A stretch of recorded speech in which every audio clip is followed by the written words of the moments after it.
Assalomu alaykum hurmatli yurtdoshlar. Bugun sizlarni tavsiya qiladigan dorim jigar kasalliklari bo'yicha A, B, C, D kasalliklarini davolovchi jigarga jon degan dorilarning sardori bo'ladi.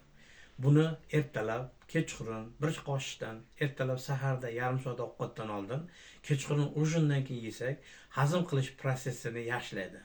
Jigar ish faoliyatini yaxshilaydi. Gepatoz, sirroz kasallarini davolaydi. Buni ishlatib borgan vaqtimizda achchiq, murch, garmdorilar mumkin emas. Lechina vaqtida iloji boricha kam tez ovqat yeb tursangiz, jigar ish faoliyatini yaxshilaydi. Bu dorilarni O'zbekiston bo'yicha dastavkalarimiz bor. Qirg'iziston, Tojikiston, Qozog'istonlar bo'yicha bemalol murojaat qilsangiz, telefon nomerimizni qoldiramiz. Dastavkamiz bor. Hurmatingiz uchun katta rahmat.